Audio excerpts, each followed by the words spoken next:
Hey everyone, welcome to Reddit Readout. Today we are checking out Entitled People. Story 1. Weird behavior. Is it a sort of manipulation?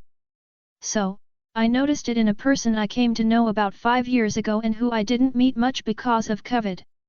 It is basically about proposing something okay, e.g., how about a beer on Friday, and then pushing and stretching and pushing again until, little by little, it becomes something completely different and 100% burdening everyone around me to accommodate my multiple needs, e.g., from a beer in a bar to sleeping at my place for 2 days and expecting me to buy groceries. The first time I got fully trapped because it happened very slowly and every change seemed to have a good reason, but the whole thing clearly went from a nice gathering to me accepting to help this person, which is not a bad thing itself, but it's not even like having a couple of funny hours and a beer. And also named person feeling entitled and acting as if I was the one receiving a favor, who damn tells you go buy grocery while I do this and that, okay. Then this happened again, but I was already upset from the first time, so I kind of drawn a line like, look, I'm okay with plan A, but I can't with plan B, C, D, because of this and that. Not wanting to think bad about someone I don't really know well, also, the situation being absurd, I tried to convince myself that the first time it happened by chance, and the second was happening because I gave the idea of being okay with changes of plans. But when I set my limits on the second time, the person stepped out any plan and acted as if it was somehow offensive. It wasn't. I just said I couldn't do a whole day out and explained it was because of work, so there was no reason to get offended. Hence, I now think it is a manipulation of some sort. And forgive me if I maybe sound too idiot, but I've literally never seen something like this and I need to know if it's a whatever trapping. Like, what am I getting trapped in? Story 2. Girl tries to trick me into changing seats on aeroplane. I was on an airline with my family who were scared in the 1 or 2 rows in front of and behind me. The random girl next to me at the window seat was talking to her friend who was sitting directly behind me. The friend then asks me if I can switch seats with her so she can sit next her friend. It's still within the vicinity of my family, so I agree to it and we swap positions. She's laughing with her friend and turns and say, okay, my seat is way back there. Since she had standing in the row behind me talking to her friend, it had appeared like her seat was 1 row behind, but her actual seat was like 20 rows behind at the back of the plane. I told her, I thought you wanted me to switch 1 row back. I'm not moving to the back of the plane. You didn't mention that before, and I can see you did it on purpose cause you're laughing about it. She told me I agreed to switch and it's too late now, as if we're in high school. I told the flight attendant that the girl is in my seat, and she told the flight attendant that I agreed to switch. Without getting into who said what, I told the flight attendant, I didn't agree and I've never spoken to this person in my life. They were angry and yelling, but it was either go to her seat or get off the plane. The only issue I was concerned about was having to awkwardly sit next her friend for a few hours. The situation resolved itself when they got someone from the back to switch with them. Story 3. Entitled coworker finally got his due. 5+ years ago, I worked in an office with a coworker, EC, that always one-upped you. If you had good news, he had better news. If you had a crappy weekend, it was nothing compared to his. A coworker came in looking distraught, and we finally coaxed it out of her that her mom was recently diagnosed with malignant breast cancer. EC overheard, and suddenly his dad was diagnosed with penile cancer and a heart attack on the same day. If looks could have killed, he would have melted through the floor. A bunch of people went to HR after that, but in true HR style, he was too important, we can't prove it's false, blah, blah, blah. Nothing ever happened. We knew he was full of it and there was no way half the stuff he said was true, but it wore you down. About 5 months later, we were talking about our weekends on Monday. I casually mentioned that my nephew took state in both grade and weight in a recent wrestling tournament. Who shall be overhearing but EC? He swoops in, says, my nephew has plenty of wrestling medals. I bet he's not as good as mine. What's his name? I want to pull up his ranking. I Gave him the name because EC had jumped with both feet before I could tell my other co-workers that he's been nationally ranked since he was 6 for both grade and weight class. I also didn't say that he had recently accepted a prestigious invitation to wrestle for an international wrestling club with a number of Olympians having come from the program. Winning state was a pre-qualifier to the program, but everyone knew he would get it done. I didn't know they posted stats for 4th graders online, but sure enough, he pulled him up on the office computer. It only took a minute before he closed the window and tried to change the subject. A small crowd had gathered at this point, so I grabbed his keyboard and with Ctrl, Shift, T, I reopened the window promptly. I don't know enough about wrestling stats to tell you how good he was, but others apparently did and were freaking out about his stats. I knew he was good but was apparently a savant or something. Least we forget, people then started asking about ex-nephew and his stats. EC was floundering and trying his best to backpedal, but no one would let him.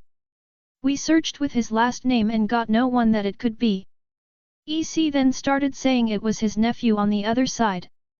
EC had bragged about being related to the governor, so we knew what name to search and still, no one the right age range to be his nephew. Suddenly EC yelled that he was in 2nd grade, so it wasn't online. My nephew's stats were online from 1st grade, so that was BS.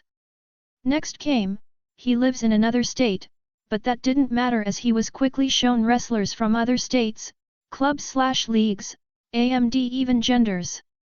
X's face was turning every shade of red before he finally stormed away yelling something about harassment and going to HR.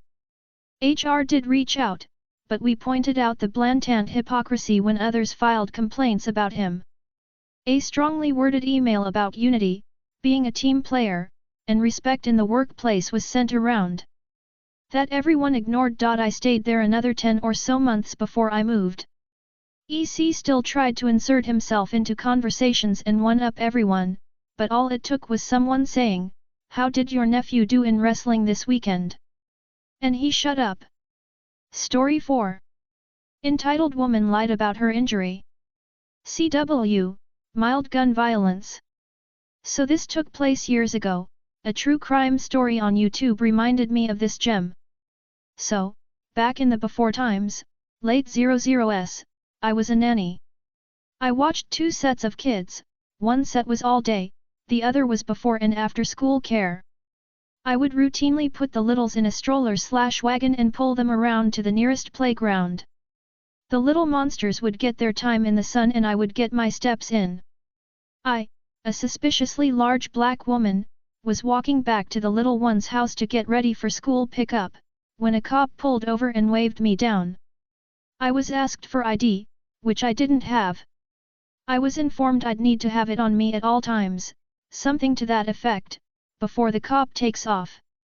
I've experienced this before, so I thought nothing of it. I get to the bus stop, and the mothers are giving me the cold shoulder. Okay, whatever. I shrugged it off and went about my day.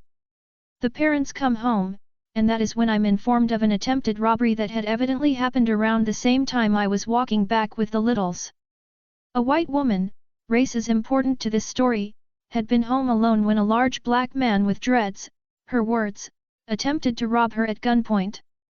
She said he'd shot her in the stomach in the fight for her firearm, and taken off. I was horrified for said woman, made some sympathetic noises, and went on my way. I began to notice how differently I was treated for about a month after that. People I'd built tiny rapport with like grocery store employees and gas station attendants close to my place began to ignore me. No one was being outwardly nasty, but they were going out of their way to avoid me. I was starting to see an increased police presence in my neighborhood, and at one point a woman literally placed a hand over her child's face across the street. I mentioned it to the parents of the kids I watched, and they were outraged. I mentioned my encounter with the cop, and they were practically spitting. I had the support of my immediate circle, so I just kept my head down and ignored the stares and glares. Then, all of a sudden, it was like a switch flipped. The near-constant police presence was gone, and people were going out of their way to speak to me. It turned out that the cops were having problems getting an accurate description of the black man with dreads. They pressed the woman for answers, and she eventually cracked. She wasn't attacked, she was cleaning her gun and accidentally shot herself in the stomach. Instead of admitting what she'd done to herself, she spun a fantastic tale about a savage black man coming to do what we apparently all do, and attack her. The truth came out, people began to energetically engage with me. I kept them at around the same level we had before they showed me who they were. I couldn't forget how they had looked at me and treated me. Story 5. Royal blood under fire after branding Radio 1's big weekend audience pathetic at Dundee Music Festival. https://news.sky.com/story/royal blood under fire after branding Radio 1's big weekend audience pathetic at Dundee Music Festival 12892945. Even if fans of a different act are there, don't just insult the audience and storm off. You're going to be known for this more than your album's geniuses. Just do your best and stay polite. You're not entitled to anything. Story 6. Crazy Kevin gets kicked off a plane after berating flight attendants. Hello everyone, this is my first post on Reddit and have been watching Redditor for a couple of years now and I love to watch his videos. So let's go on to the background info. Background info: me, M13, and my dad, M44, were going to see his girlfriend overseas on a 9-hour flight. Miraculously our flight got delayed 5 hours, so that means we had to wait and were dead tired. Now that the background info is done, let's get on to the story. The story: most of the flight was with no trouble with the Kevin, with me and my dad sleeping for about 2 to 4 hours. Until the last hour of the flight, our Kevin starts screaming because apparently my employee got a better seat than me. This Kevin was sitting in the very back right seat of the plane while his employee was sitting in business class. As this Kevin was losing his mind, he stood up and went to the front and tried to get into the business class area, but the flight attendants stopped him in his tracks. He was stunned and argued to let me in there, and he's employee. After that one-sided screaming match, our Kevin went back to his seat and peace resided in the plane for 20 minutes, and then Kevin came back with an accomplice. We will call him KV2, Kevin V2. They both went up to the front again trying to get in the business class, and again the flight attendants stopped him, and then he rambled again for another 20 minutes and like the first time, him and KV2 went back to their seat. At that point the flight attendants called the police to come take him and KV2 off the plane. Once we landed, but still in the air with 5 to 10 minutes left of the flight, the Kevin tried to go to the toilet, but the flight attendants said a straight no. Then he got so angry that he said he BS again and returned to his seat. Then once we labeled, we waited for an extra 10 minutes to leave the plane because the police had to take him and KV2 off first. When the police were taking Kevin and KV2 off the plane, you could hear the whole plane with loud claps all around, and once he got taken off the plane we could all finally get out carry-ons and leave the plane. Me and my dad were joking about the situation after at the airport. If you have any questions, comment it and I will try and answer them. Thank you for reading. That's all for today. Please don't forget to like and subscribe.